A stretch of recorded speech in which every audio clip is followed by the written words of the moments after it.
Bueno, vamos a tomar entonces el tema de cómo se cuantifica la acción de los fármacos. Fíjense que esta frase fue hecha por un señor Bayliss, que dice: la intensidad y duración del efecto de una droga dependen de la dosis y de la concentración en el sitio de acción. ¿Sí? La droga tiene que llegar al sitio de acción. Por ejemplo, una droga que tiene que llegar a las meninges, porque tenemos una meningitis, tiene que atravesar barreras. Si la diéramos por vía oral, supongamos, tendría que atravesar la barrera intestinal. Tendría que llegar a sangre. De sangre tendría que viajar por la sangre, o sea, primero tendría que absorberse, luego distribuirse, y luego tendría que atravesar la barrera hematoencefálica para llegar al interior a actuar sobre el germen, ese antibiótico. O sea, depende de la concentración en el sitio de acción. Pero también depende de esto, de la dosis. Si nosotros damos una dosis pequeña de un fármaco, el fármaco no va a tener efecto. Y si damos una dosis muy alta, va a producir efecto tóxico. La cuantificación de acción de los fármacos se hace, entre muchas otras razones, para ver esto, entre qué dosis nos tenemos que manejar. Una dosis mínima, que puede ser una dosis mínima efectiva, y una dosis máxima tóxica.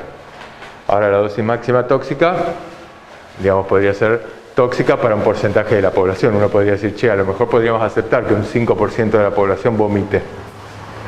Si ese fármaco lo que hace es salvar vidas. Es un anticonvulsivante, es un fármaco oncológico, qué sé yo. Ahora, si yo digo, bueno, lo que estoy dando es un fármaco para el dolor de cabeza y un 5% de la población se muere, a lo mejor eso es inaceptable. Entonces esto no es una cosa tan fija. ¿Se entiende? Bueno, a ver, sigamos. Un repasito de curvas graduales, no es un repaso, esto no lo vimos, son conceptos importantes. Muchas veces pensamos que las curvas graduales se usan en experimentos preclínicos. Vieron que la vez pasada decíamos, existe la fase de experimentación preclínica y clínica, y dentro de las preclínicas hay un par de cosas que se hacen, y en la clínica hay 4 fases. Las curvas graduales se pueden hacer en experimentos que a nivel molecular, celular, sobre un tejido u órgano o sobre un organismo.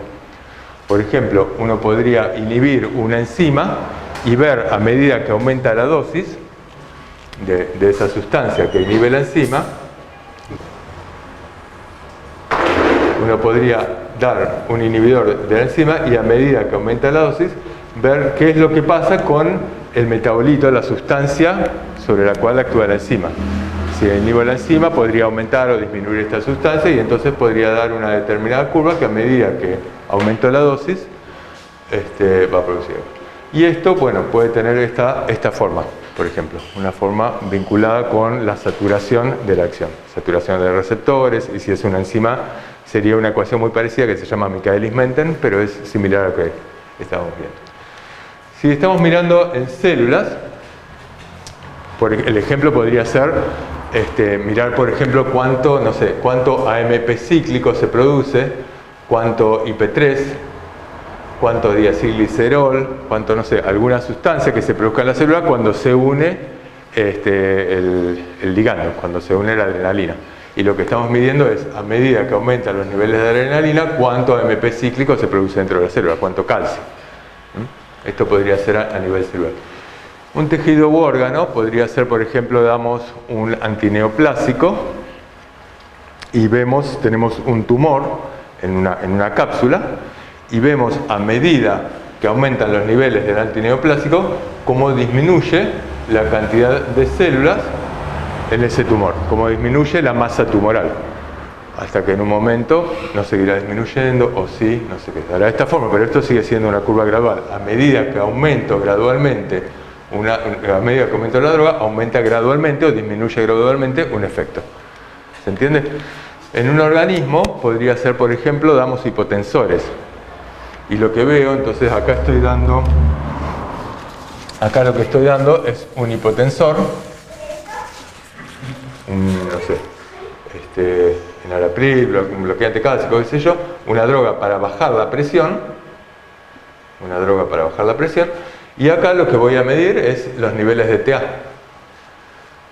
Y lo que me va a dar es, como el nivel de TA en el cual partimos es, no sé, pongamos TA sistólica, y parte de 140, y con una dosis más alta va a llegar a 120, con una dosis más alta a 110, con una dosis más alta a 90, así. Ahora, a lo mejor esto sigue bajando o a lo mejor no. Fíjense, porque acá ya no estoy actuando con un modelo tan sencillo. Estoy actuando sobre un organismo. Cuando actúo sobre un organismo, pongo en marcha mecanismos contrafisiológicos. Yo le doy un bloqueante beta que bloquea el receptor beta, por lo tanto disminuye la fuerza de contracción del corazón, disminuye el volumen sistólico, disminuye, por lo tanto podría disminuir la presión arterial, pero al mismo tiempo se pone en marcha mecanismos de renina-angiotensina-aldosterona, porque el cuerpo detecta esa disminución de presión arterial y entonces esa puesta en marcha contrarregula, ¿se entiende? Entonces, en primer lugar, digamos, lo que va a variar entre un nivel y otro son los endpoints que estoy midiendo, son completamente distintos. Y por otro lado, los efectos globales, a medida que aumento en complejidad un organismo mucho más complejo que lo que ocurre a nivel enzimático, ya no voy a estar mirando el resultado de esa acción, estoy mirando el resultado de esa acción y el resultado global, digamos, y la contrarregulación que se produce. Con lo cual la cuestión se complejiza. Pero digo, estas curvas graduales, en todos estos casos lo que tienen en común es que yo lo que hice fue actuar sobre un solo individuo biológico, podía ser una célula, podía ser un tejido, una masa de tejido, podía ser un individuo, y le fui dando cantidades crecientes de la droga.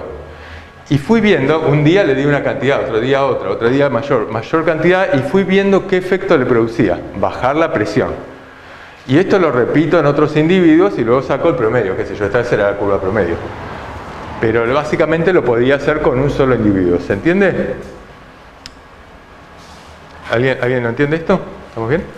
Ok, sí. Lo que yo podía obtener entonces de una curva dosis-efecto gradual va a ser, digamos, a medida que aumento la dosis, y voy a tener esta forma y voy a poder ver el efecto máximo y también voy a poder decir, bueno, si este es el efecto máximo, me fijo a la mitad de ese efecto máximo, a qué dosis lo consigo, y esa es la dosis, la concentración efectiva 50 o la dosis efectiva 50. Depende de qué esté hablando, porque si se lo di a un individuo que tome el antihipertensivo es una dosis. Y si se lo puse dentro del frasquito es una concentración. Sigamos. Si esto lo pasaba a logaritmos, me daba una curva semilogarítmica. Me doy cuenta que es logarítmico porque la distancia entre 1 y 10 es la misma que entre 10 y 100 o entre 100 y 1000. Y por esto digo, es una curva semilogarítmica. Y la única ventaja que tengo es que entre el 20 y el 80% del efecto máximo logro esta recta. Y esta recta se puede comparar a ver si es paralela o no con otras curvas. Sigamos. Por ejemplo, esta droga A y esta droga B probablemente ambos logran el mismo efecto máximo. Ahora, uno de los dos va a ser más potente. ¿Cuál de los dos es más potente? La droga A. Me fijo acá, esto va a ser más potente que esto. No sé si ustedes se perdieron con esto.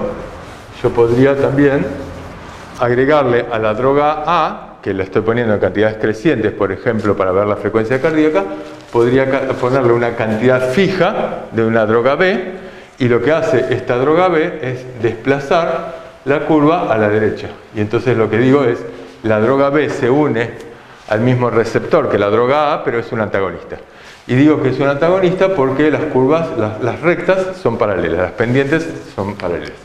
Acá lo que tenemos entonces es, con estas mismas curvas, que son curvas graduales, podemos diferenciar un agonista parcial o un antagonista el cual di solo, no en presencia de un agonista, y me dio esta curva. Si estuviera mirando la actividad sobre receptores que tienen actividad intrínseca, podría diferenciar también la actividad de un agonista inverso. También me permite entonces ver estas interacciones que decíamos. Acá tenemos un agonista, acá tenemos un agonista que fue más un antagonista, se desplazó a la derecha, pero llegó acá, va a ser un antagonista competitivo, porque a medida que aumento las concentraciones del agonista lo voy desplazando y va a llegar al mismo techo. En cambio, Acá lo que voy a tener es, a pesar de que aumenten las concentraciones del agonista, no va a llegar al mismo techo. Entonces voy a tener un antagonista no competitivo. Bueno, algunos ejemplos para salir, porque siempre la verdad es que ahora que tomábamos final, yo preguntaba, este es un tema que no se entendía. El año pasado empezamos muy mal la cursada, así que es lógico que no se entendiera, pero además caíamos en el único ejemplo que habíamos dado en el práctico, que por ejemplo aumento de la frecuencia cardíaca, no me acuerdo cuál le dimos la vez pasada, aumento de la frecuencia cardíaca o contracción o relajación de un pedacito de músculo. Pero hay otros ejemplos y hay muchos. Las curvas graduales se pueden usar en múltiples ejemplos. Por ejemplo, este es un estudio que fue publicado en la New England Journal en el año 97, creo, 87, en el año 87. Es sobre un estudio que se hizo con pacientes, con 18 pacientes con insuficiencia renal severa. Los pacientes que tienen insuficiencia renal tienen isquemia, por lo tanto tienen hipoxia renal, digamos, no tienen oxígeno. Y entonces esos riñones producen eritropoyetina. La eritropoyetina es un factor de crecimiento de los glóbulos rojos. Entonces acá lo que se vio es, ¿a qué dosis hay que empezar a dar? Se pudo aislar la eritropoyetina y a qué dosis hay que darla. Y entonces con una dosis de 0, el incremento del hematocrito en estos pacientes era nada, pero a medida que aumentaban, ya con 100 unidades por kilo, el incremento era casi de un 15%. Es muy importante el incremento del hematocrito. Esto está hablando de una droga sumamente eficaz. Es una droga muy muy importante la eritropoyetina. Pero bueno, hay que ver, digamos, si uno sigue aumentando los valores de eritropoyetina, a lo mejor no consigue mejor efecto, porque llega a un techo. Entonces estamos diciendo, bueno, conviene darlo entre 100, digamos, a las personas, conviene darlo entre estos valores, entre esta dosis y esta dosis, por ejemplo. ¿Sí? Esto lo tenemos que vincular con los efectos adversos. Otro ejemplo, lidocaína, curvas graduales, dosis-efectos, en los cuales veo la lidocaína. Acá lo que estamos viendo es, se le pregunta a las personas, se le inyecta a un grupo de personas, por ejemplo, una sustancia que es irritante, que produce dolor. Y se le inyectó lidocaína endovenosa. Y entonces se le preguntó, esto fue escrita, el trabajo fue difundido en una revista de anestesiología en el año 96.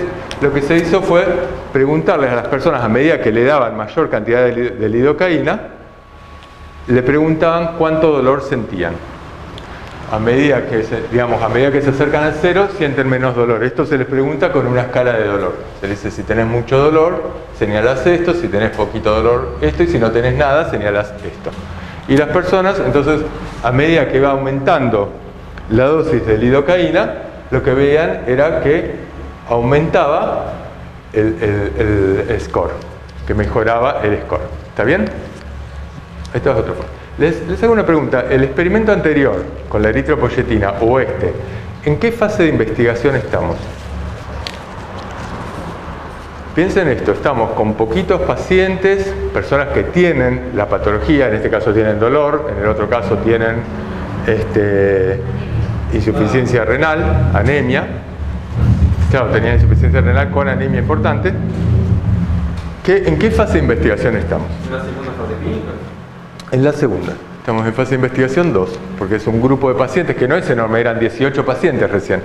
18 pacientes, pero ya tenían la enfermedad. Y estamos probando estas cuestiones. Seguimos. Acá, este es otro ejemplo que se hace con metformina. Este es un poquito más complicado. Acá se dice, bueno, esto fue publicado en la American Journal of Medicine. Esta es a medida que aumenta la dosis de metformina, ¿qué es lo que pasa con dos cuestiones? Acá estamos mirando la glucemia. Dice el descenso de la glucemia plasmática. ¿Cuánto baja la glucemia plasmática? Por ejemplo, con 500 miligramos de metformina, que es un fármaco, no es un hipoglucemiante, sino que es un normoglucemiante, pero baja la glucemia, con 500 miligramos baja la glucemia 20 miligramos por decilitro. ¿Ustedes saben, se acuerdan de los valores de glucemia normal?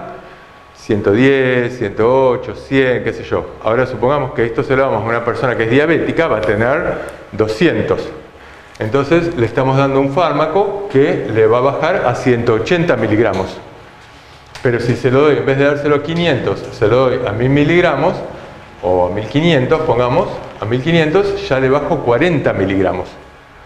Ahora se lo sigo aumentando y le doy dosis máxima. ¿Cuánto va a ser la dosis máxima? Y la dosis máxima va a ser esta, donde logra la máxima eficacia. Con 200 miligramos bajo la glucemia 80 miligramos por decilitro. O sea, un tipo que tenía 200 lo logro bajar a 120. Es interesante. Esa persona lo podría tratar con metformina. Es un fármaco interesante. Por el otro lado, lo que se está viendo, los cuadraditos, son los valores de hemoglobina glicosilada. Y la hemoglobina glicosilada es lo mismo. La hemoglobina glicosilada simplemente el azúcar, la glucosa, cuando está muy alta en sangre, glicosila, glicosila proteínas, se precipita sobre las proteínas de la sangre y de la sangre, de todo el cuerpo, y las inactiva. Y una de las proteínas es la hemoglobina. La hemoglobina se glicosila y se puede medir. Y entonces la hemoglobina glicosilada es... Ustedes lo deben haber visto el año pasado esto, ¿no? ¿No? Bueno, yo tampoco lo vi hasta muy tarde, muy avanzada la carrera. La hemoglobina glicosilada es básicamente, en vez de decir glucemia, podemos decir hemoglobina glicosilada. ¿Pero por qué la podemos decir? Y porque se hizo este experimento, por ejemplo, en el cual acá vemos los valores de glucemia. A medida que aumenta la dosis de metformina, va disminuyendo más la glucemia. Fíjense, se llega acá y luego acá. Y acá vemos los valores de hemoglobina glicosilada, que es bastante parecida. No sigue, en algún momento se cruza, pero porque la hemoglobina, el cuerpo la puede rebobinar. El cuerpo sigue produciendo hemoglobina, entonces en algún momento esto cambia. Por lo tanto, la hemoglobina glicosilada en realidad es una variable subrogada de la glucemia. Y la glucemia, a su vez, es una variable subrogada de otras cuestiones que son clínicamente muy importantes. Por ejemplo, uno dice, che, bajó la glucemia, y bajando la glucemia, logro que las personas tengan menos infartos. Lo cual no se sabe si es cierto, es discutible, tiene que demostrarse. Pero una variable subrogada es esto, es una variable intermedia. Yo digo, si bajo la glucemia, bajo algo que es clínicamente importante. Por ejemplo, el riesgo de infarto. Si mejoro la densidad mineral ósea, voy a hacer que la gente se fracture menos. Esto sería bárbaro si fuera cierto. Nosotros, en términos generales, podemos decir que potencia está vinculada con dos cuestiones, que son la afinidad por los receptores y con la capacidad de producir una respuesta. Porque un fármaco, esto es una curva gradual, acá estoy mirando una respuesta y acá estoy viendo la otra. Pero un fármaco que no produce respuesta, porque es por ejemplo un antagonista, no le voy a poder medir la potencia, digamos, porque ¿dónde mido el KD? ¿Dónde mido el 50% del efecto máximo? Pero sí me permite comparar, por ejemplo, estos dos fármacos. Digo, bueno, este fármaco, acá más o menos podré comparar con esto, pero siempre es muy relativo. Sí se utiliza muchísimo, se utiliza mucho para vender fármacos. Los médicos estamos convencidos que un fármaco más potente es mejor. Y esto, en realidad, lo único que habla es un fármaco más potente, es un fármaco que requiere menos cantidad en la pastillita que me dieron para producir el mismo efecto que otro más potente. Nada más que eso. Puede ser más barato, menos barato, no tiene nada que ver. ¿Se entiende? No es un criterio de selección de medicamentos, esto es muy importante porque desaprueba al final el que diga que la potencia es un criterio de selección de medicamentos. Así que esto es muy importante grabárselo. En cambio, la eficacia, sí. Es un criterio a partir del cual seleccionamos medicamentos, pero no la eficacia farmacológica, la eficacia clínica, que es algo que remarcábamos la vez pasada. Un fármaco puede ser un antagonista, como puede ser, por ejemplo, el beta bloqueante, el atenolol, por lo cual tiene afinidad por los receptores, pero no tiene eficacia. ¿Se acuerdan? Un antagonista es esto, un fármaco que se une al receptor, pero no produce una respuesta en la célula. Tiene afinidad, pero no tiene eficacia, y por lo tanto es un antagonista, pero un beta bloqueante, por ejemplo, para una persona que tiene insuficiencia cardíaca, es una medicación muy eficaz, porque disminuye el objetivo terapéutico que yo me puedo plantear. Por ejemplo, disminuye el riesgo de muerte de las personas que tienen insuficiencia cardíaca. Aumenta la sobrevida, mejor dicho. Entonces, una cosa es la eficacia farmacológica, que la puedo medir con curvas dosis-respuestas graduales, fácilmente, agonista, antagonista, qué sé yo, y otra cosa es la eficacia clínica. ¿Puedes repetir por favor la parte? La parte de potencia. Sí. La parte de potencia es, básicamente, potencia cuando mirás un sistema simple. Potencia, ¿te acordás lo que era? Digamos, es la dosis con la cual producís el 50% del efecto máximo posible. Esto de esta manera lo podemos asimilar. Ahora, para producir esto tiene que tener dos cuestiones. Una es, tiene que tener afinidad, o sea, tiene que unirse a los receptores. La potencia está vinculada con la afinidad. ¿Sí? Ahora, si el fármaco tiene menos afinidad, va a ser menos potente. Pero si el fármaco se lo das y el tejido tiene menos receptores, también va a ser menos potente. Por eso digo, es muy relativo. Porque podemos estar en un tejido que, por ejemplo, por down regulation, por un mecanismo, se escondió el número de receptores, escondió los receptores y el fármaco tiene menos potencia. La potencia es un concepto muy relativo, muy utilitario, pero muy relativo. Y la otra cuestión es, como el fármaco, para probar potencia necesitas probar un efecto, y ese efecto es el 50% del efecto máximo, está vinculado con la afinidad, pero también con la eficacia. Con la eficacia farmacológica. La eficacia farmacológica se medía acá. Este fármaco tiene esta eficacia. Y este fármaco tiene esta eficacia. Esta es la eficacia farmacológica, es la respuesta máxima que produce este fármaco. El fármaco tiene lo que se llama capacidad intrínseca o eficacia del fármaco, capacidad de producir una respuesta, pero en esta célula en particular, esta es la eficacia del fármaco. Básicamente, existe la eficacia farmacológica, existe la potencia, potencia nunca hay que darle demasiada bola, y existe la eficacia clínica, que es el concepto que a nosotros nos interesa muchísimo que incorpore. Para lo cual uno va a tener que saber eficacia clínica para qué. Todo el tiempo, todo el año vamos a estar insistiendo con esto. Eficacia clínica para qué quieren lograrlo. Una cosa es que un fármaco sea eficaz para bajar la presión y otra cosa es que sea eficaz para disminuir el riesgo de muerte. Es más interesante un fármaco que demuestra que tiene eficacia para disminuir el riesgo de muerte. ¿Se entiende? Bajando la presión, sí, pero tiene que demostrar otro. Seguimos. ¿Está bien con esto? ¿Sí? Gracias. Cuando hablamos de curvas dosis-respuestas graduales, muchas veces además estamos hablando de respuestas, parece que fueran respuestas deseadas. No, con las curvas dosis-respuestas graduales se pueden mirar efectos tóxicos.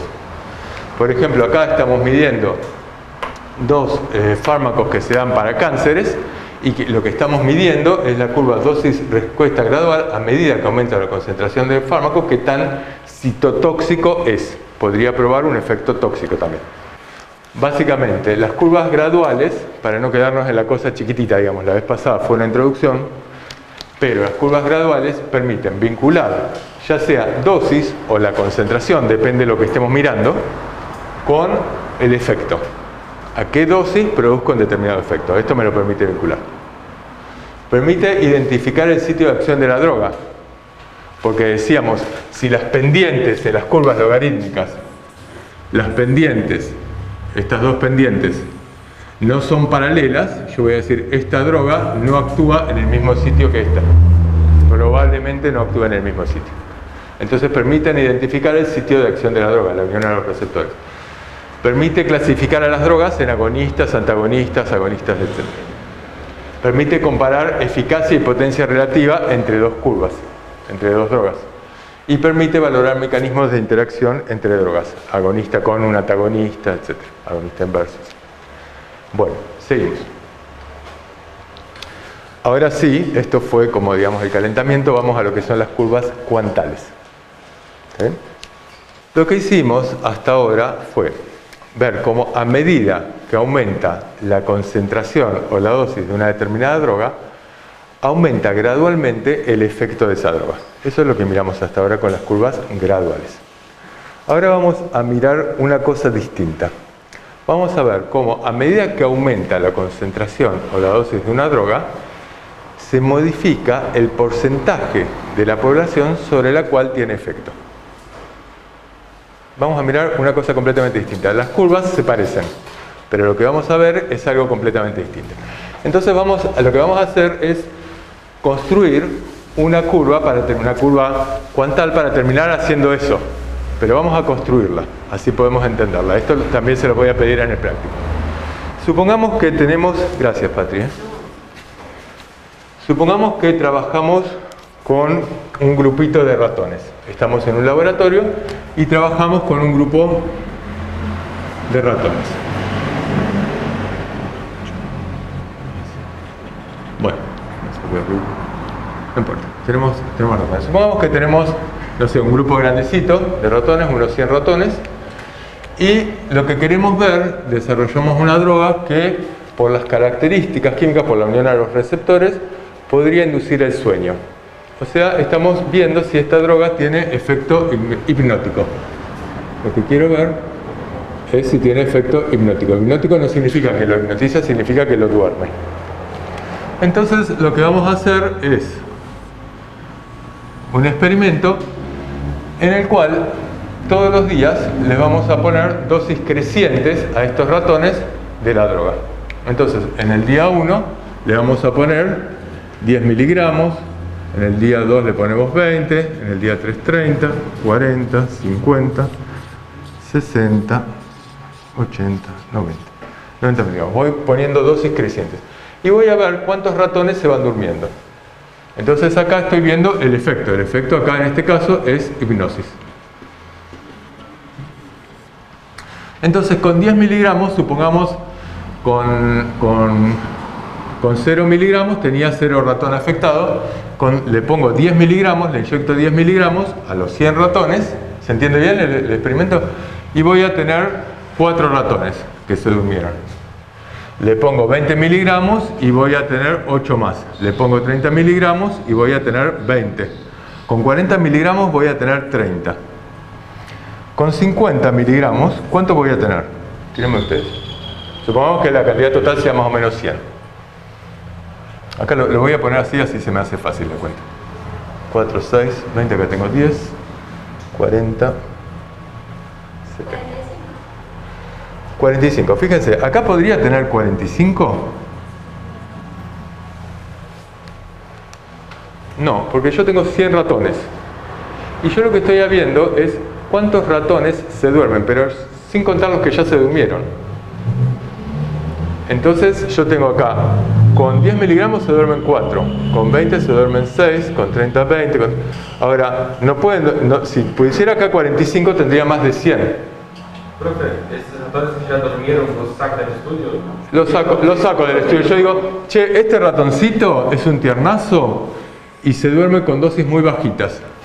Es como el que toma alcohol en dosis muy bajas, se toma un vasito y se duerme. Listo, este lo saco del estudio. Ya sé que con 10 miligramos se durmió. Estos 6 se duermen pero necesitan un poquito más. Estos 30 se duermen un poquito más. En general, digamos, más dosis se duerme mayor cantidad. Ahora, acá la mayoría ya está dormido. Le saco esto. Y entonces se dormirán algunos más. Se dormirán, qué sé yo, 15 más.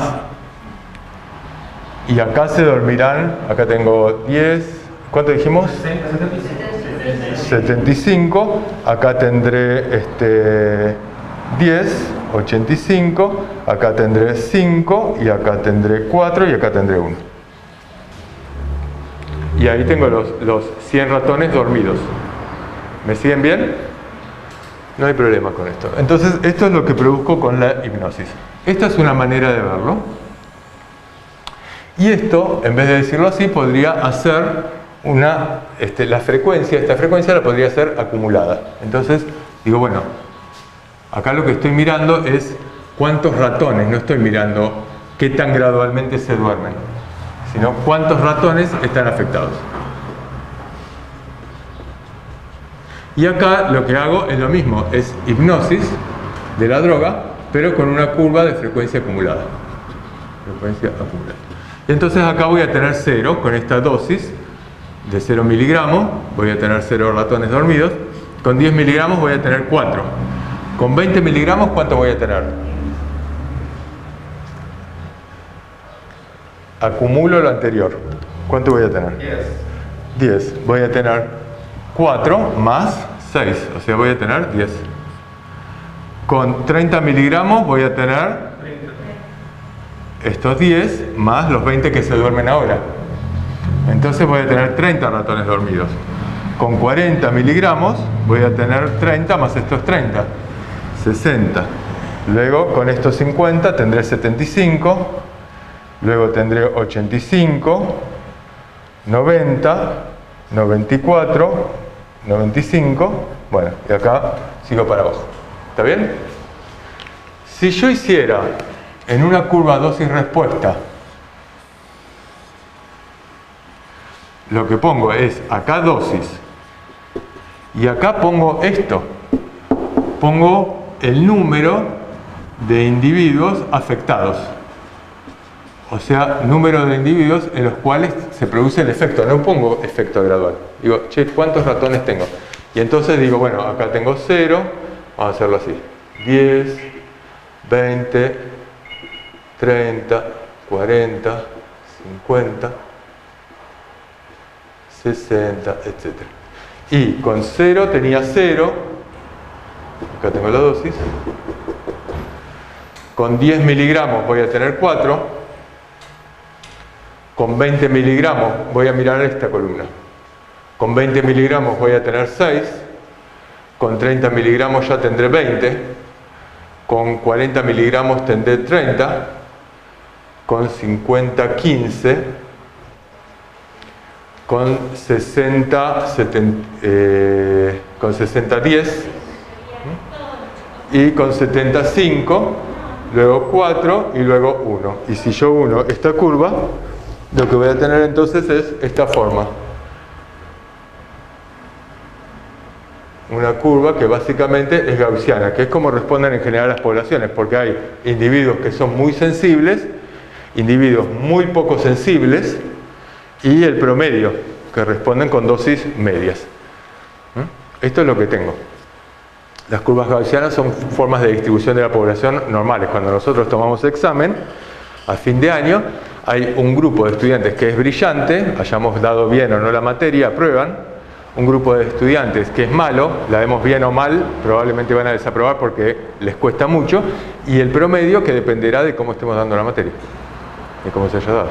Es decir, las distribuciones son gaussianas en la población. Ahora, esto mismo yo lo podría reflejar con esta curva.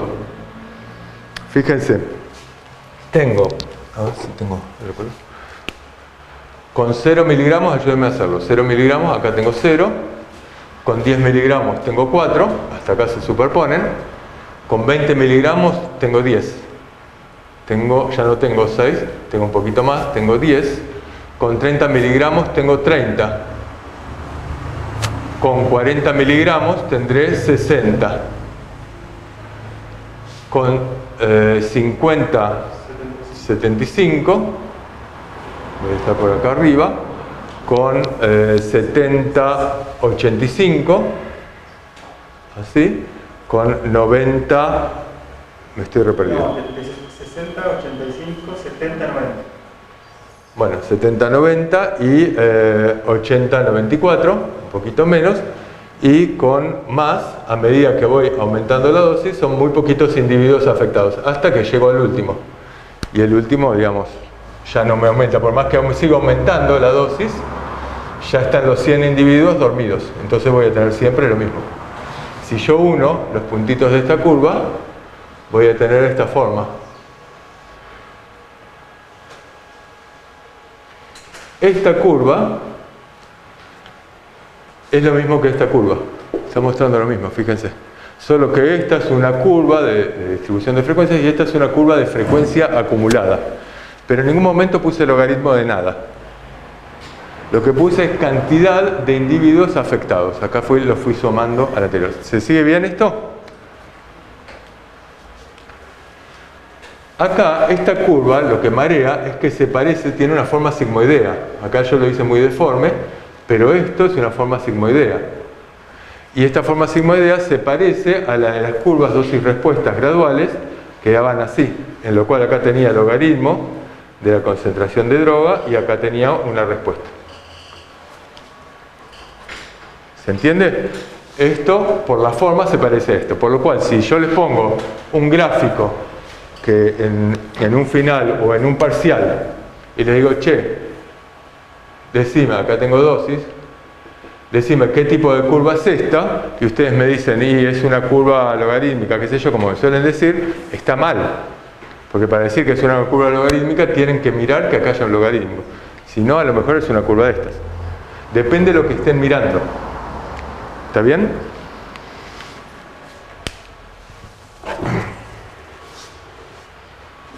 Vamos a borrar esto para no hacer tanto tiempo.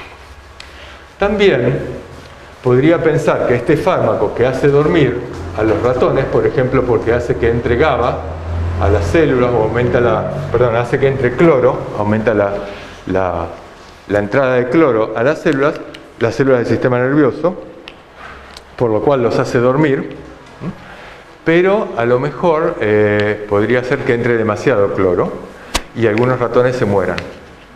Y entonces te puedo mirar lo que se llama el efecto, este es el efecto deseado, lo que estuvimos mirando hasta acá es el efecto deseado de la droga, pero también tiene efecto adverso, y el efecto adverso podría ser muerte. Y entonces yo podría decir, con 0 miligramos no se murió ningún ratón, con 4 miligramos apenas se te durmieron 4, no se murió nadie, con 6 miligramos, con 20 miligramos se te durmieron en total 10 y acá no se murió nadie. Con 30 miligramos se durmieron 30, pero se murió uno. Con 40 miligramos se durmieron 60, pero se murieron 5. Con 50 miligramos se durmieron 75, pero hay 15 ratones muertos. Y así, y voy aumentando, de la misma manera que aumenté acá. Si yo construyese esta nueva curva, lo que me daría, y lo hiciese de la misma manera que la anterior, me daría, y con 0, 0, con 10 miligramos, 0, con 20 miligramos, 0, pero con 30 miligramos le tendría que poner un 1, con 40 miligramos le tendría que poner un 5, con 50 miligramos le tendría que poner un 15, qué sé yo, me daría una curva que tendría esta forma. Si estas dos curvas, si esta primera, ¿me siguieron bien cómo se construyó? Igual que la otra, nada más que estoy mirando otra cosa, muerte. El efecto adverso. Si esta curva y esta curva se superponen, por ejemplo, con esta curva, yo digo, mira, acá con esta dosis, se me duerme, podría mirarlo acá, digamos, podría construir, vamos a hacer esto mismo. Esta segunda curva también la podría construir con una curva de frecuencia acumulada. Podría hacer exactamente lo mismo que hice recién, muerte, y pongo 0, 0, 0, 1, 6, 21, etc. Y construyo la curva de frecuencia acumulada de muerte, del efecto tóxico, del efecto adverso, de letalidad, de lo que sea. Y entonces me va a dar esta otra curva, que a lo mejor esta otra curva empieza acá. Tenía 0, 0, 0 y empezó acá. Está acá y me dio así.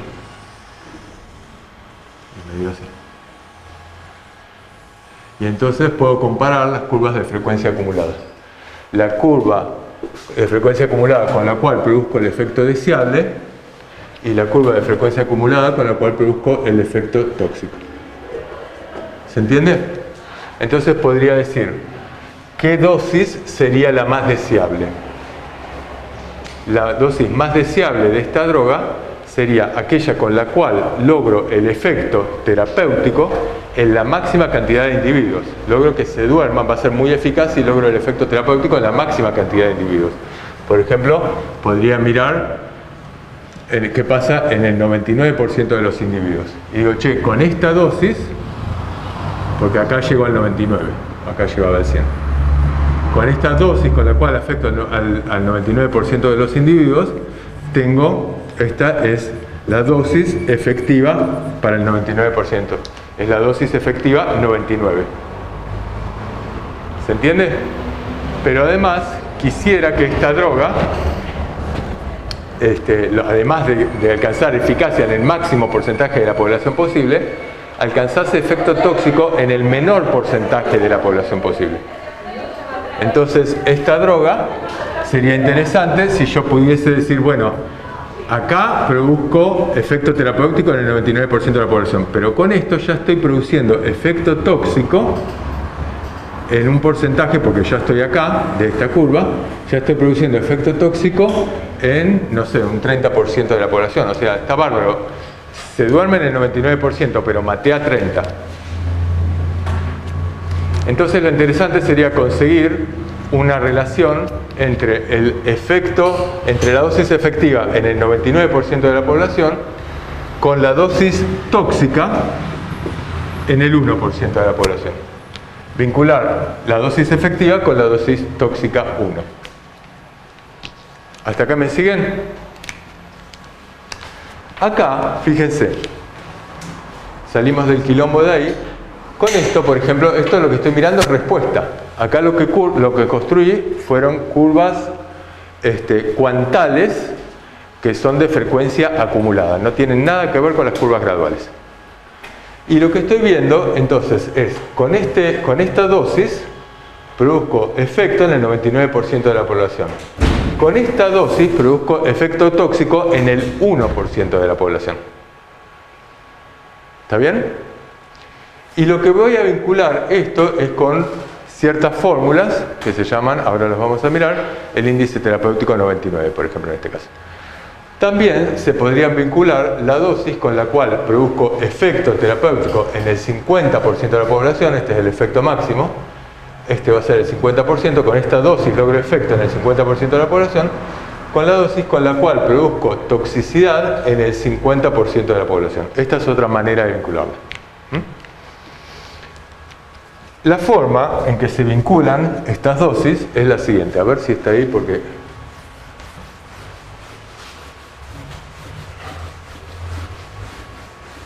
Bueno, esto es lo que lográbamos antes. Las curvas de frecuencia. Sigamos. Perdón. Sí.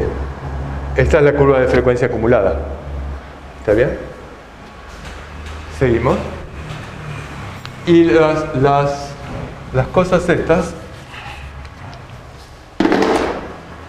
se vinculan a través de los índices terapéuticos. Fíjense, el índice terapéutico 50, lo que me vincula es la dosis tóxica 50 con la dosis efectiva 50. ¿Está bien? Ese es el índice terapéutico 50. ¿Qué me está diciendo? A ver, alguien que se atreva a decirlo. ¿Qué me está diciendo? Que un índice terapéutico 50 es igual a 2, por ejemplo. Pueden equivocarse, no hay ningún problema. Todo tuyo. No sé, puede ser que con dos dosis ponele tenga una toxicidad del 50% que el efecto ¿Con dos dosis? No, acá no me dice la cantidad de dosis. Acá lo que me dice es, acá tengo la dosis con la cual produzco muerte en el 50% de los ratones. Y acá tengo la dosis con la cual produzco efecto en el 50% de los ratones. Ahí podría ser que la dosis que causa intoxicación es mayor do que la dosis que es más que el doble que la dosis que terapéutica. ¿Más del doble? No, el doble. Sí. Porque, por ejemplo, para que tengas un 2 acá, no sé, podrías tener un 10 arriba y un 5 abajo. Podrías tener un 20 arriba y un 10 abajo. Podrías tener un 100 arriba y un 50 abajo, pero siempre va a ser el doble. O sea, la única manera que ahí te dé 2 es que el numerador sea el doble del denominador, no hay otra manera. Y el numerador lo que te está diciendo es, con esta dosis produzco intoxicación en el 50% de los ratones. Y el denominador, entonces ¿qué me está diciendo 2? 2 es, si duplico la dosis con la cual produzco efecto en el 50% de los ratones, voy a matar al 50% de los ratones. Eso es lo que me está diciendo. Seguimos con lo siguiente. Esto se llama así en inglés, no importa, nosotros lo llamamos habitualmente, hay otras maneras de llamarlo, pero lo llamamos índice terapéutico 99. Decíamos, che, es más interesante que vincular la dosis con la cual matás al 50% de los ratones. En realidad uno querría dar la dosis con la cual producís efectividad eficaz para el 99% de la población y con la cual solo intoxicás al 1%. Y esto se llama índice terapéutico 99, vincula la dosis tóxica 1 arriba con la dosis efectiva 99 abajo.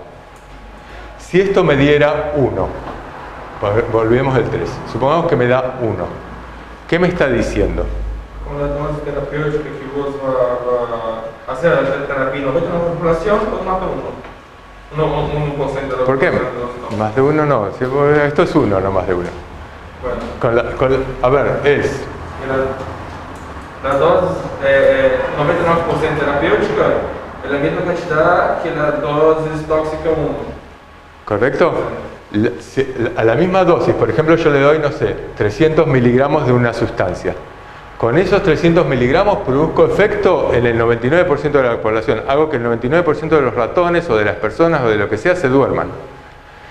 Pero uno se me va a morir. Con esa misma dosis, porque el numerador y el denominador son iguales. La única manera que me dé 1 es que el numerador y el denominador sean iguales.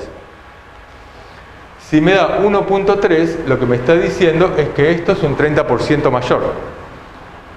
Un tercio mayor, 1.3. Si fuera 1 sería igual.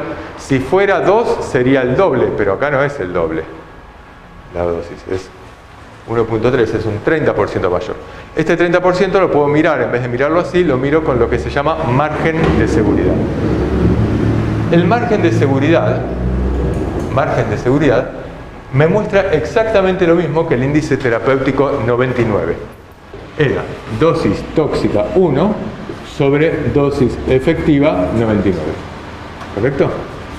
El margen de seguridad es dosis tóxica 1 menos dosis efectiva 99 sobre dosis efectiva 99.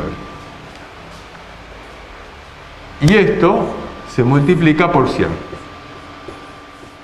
Quien sea un poquitito avispado en matemática, no es mi caso, podría sin embargo relacionar esto. Esto, dosis tóxica 1 sobre dosis efectiva 99, ¿qué es? Este es el índice terapéutico 99.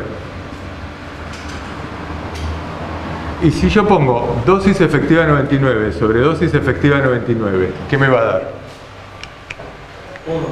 1. Entonces, índice terapéutico 99 menos 1, porque esto es 1. Lo de arriba y lo de abajo es lo mismo, lo puedo tachar, me da 1. ¿Está bien? Entonces, si esto lo multiplico por 100, esto es lo mismo, margen de seguridad. Esto no figura así en los libros, pero la verdad es que es lo mismo. Fíjense, es índice terapéutico 99 menos 1 por 100. Por lo tanto, si yo digo, che, tengo un índice terapéutico 99 de 2, el índice terapéutico 99 es de 2. ¿Qué me estaba diciendo? Recuérdenme esto, ¿qué me decía un índice terapéutico 99 igual a 2? Era que la dosis terapéutica era... La dosis efectiva para... Sí, era la mitad de la dosis tóxica, no doble de la dosis tóxica, no, mitad. La mitad.